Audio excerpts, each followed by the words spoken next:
Dear friends, I hope you all are well. आज हम discuss करेंगे concepts of input service distributor, cross charge, GST में इनमें क्या क्या डेवलपमेंट हुई है और आज की डेट में क्या स्टेटस है। सो स्टार्ट करते हैं इनपुट सर्विस डिस्ट्रीब्यूटर से। Input service distributor is a mechanism to distribute the input is credit of input services from one office to different office of the same PAN number. और ये सिर्फ input services को distribute करने का mechanism है।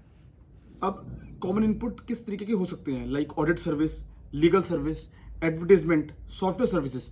कोई भी अगर कंपनी के किसी इस ऑफिस से रिसीव किया है, उसका बेनिफिशियरी बाकी सारे ऑफिस भी हैं, तो उसका इनपुट उसको डिस्ट्रीब्यूट करना होता है through the mechanism of input service distributor. अब क्रॉस चार्ज क्या है?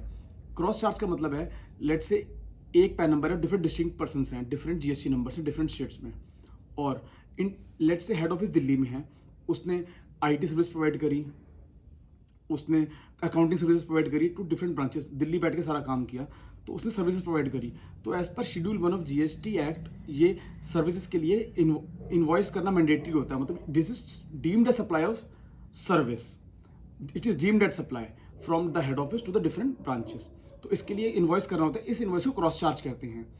अब जब क्रॉस चार्ज का इनवॉइस रेस करते हैं, तो उसमें हेड ऑफिस में कोई भी इनपुट हो या इनपुट सर्विस हो, चाहे कैपिटल गुड्स हो, हर किसी का इनपुट यूटिलाइज किया जा सकता है फॉर इनवॉइसिंग। ये नॉर्मल इनवॉइस होता है, सेक्शन 31 नॉर्मल इनवॉइस इशू होता है, और इसमें कोई भी इनपुट यूज कर सकते हैं क्रॉस चार्ज के अंदर। अब इंडस्ट्री इन ट्रेड पार्लेंस क्या करती है, एक तो इंटरनल जनरेटेड सर्विसेज, और अगर कोई कॉमन सर्विसेज हैं उसके बिल भी अगर आ रहे हैं तो वो भी क्रॉस चार्ज के थ्रू ही लोग कर देते हैं।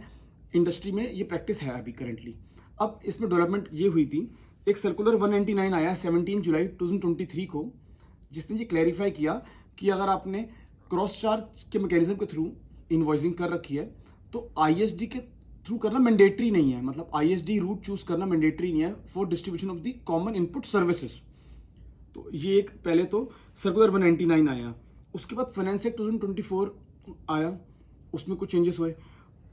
Then there was a notification 16/2024 which was issued on 6th of August 2024, जिसमें इन चेंजेस को नोटिफाई किया गया, जिसके अंदर आईएसडी की definition 2 subsection 61 of CGST act को अमेंड किया गया, जिसके अंदर ये क्लियर कर दिया गया कि input service distributor can also distribute the input services in respect of services which are under reverse charge mechanism.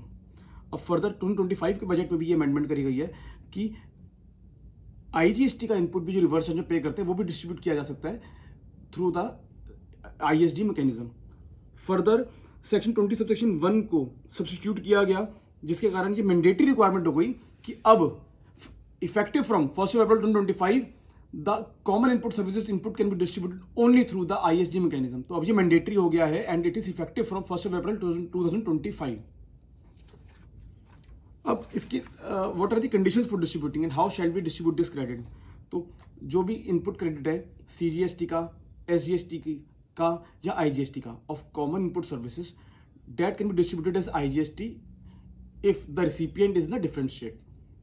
Now if the recipient is in the same state, then the input of CGST and SGST has to be distributed as CGST and SGST only. अब in what ratio shall the input be distributed? मैं एक example लेता हूँ। Let's say एक office Delhi में है और एक ऑफिस मुंबई और एक कर्नाटका में है। अब जो दिल्ली में हम लोगों ने दिल्ली के ऑफिस में जो कॉमन इनपुट सर्विस आई और वो बिलोंग करती है मुंबई को, तो दिल्ली सिर्फ मुंबई को आईएसडी का इनवॉइस रेज करेगा और क्रेडिट डिस्ट्रीब्यूट हो जाएगा मुंबई के अंदर। लेकिन अगर ये सर्विसेज बिलोंग करती है दो ब्रांचेस को या दो से ज़्यादा ब्रांचेस को और भी स्टेट्स में हो, तो उन ब्रांचेस की टर्नओवर रेशियो में ये इनपुट डिस्ट्रीब्यूट किया जाएगा। एलिजिबल भी डिस्ट्रीब्यूट करना और इनएलिजिबल क्रेडिट को भी अलग से डिस्ट्रीब्यूट करना होता है। फिर वहाँ पे जाके 75 में वो इनएलिजिबल हो जाता है। अब टर्नओवर कौन सी ली जाएगी? Of the relevant period. Relevant period जो लिखा है लॉ के अंदर वो ये है, the turnover ratio should be the turnover ratio of the previous year. अगर प्रीवियस ईयर की टर्नओवर रेशियो अवेलेबल नहीं है, तो of the last quarter of which the turnover ratio is available, वो हमें लेनी पड़ेगी for the purpose of distribution of the credit. अगर वो एक से ज़्यादा ब्रांच को बिलोंग करता है तो वो कॉमन इनपुट सर्विस।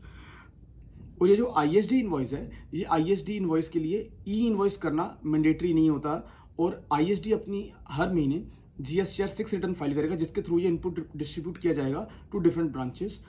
सो अब I hope I was able to convey message. मैं एक बार दोबारा क्लैरिफाई करता हूँ जो ISG रूट है ये सिर्फ कॉमन इनपुट सर्विसेज का इनपुट डिस्ट्रीब्यूट करने के लिए मैकेनिज्म में है, और क्रॉस चार्ज अभी भी रिटेन रहेगा। Normal GST number has to invoice their invoicing through cross charge.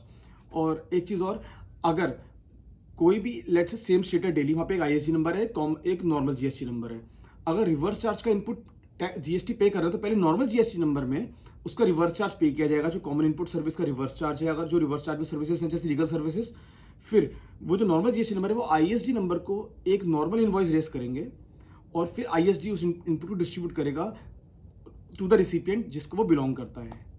Thank you for listening to me patiently. Thank you.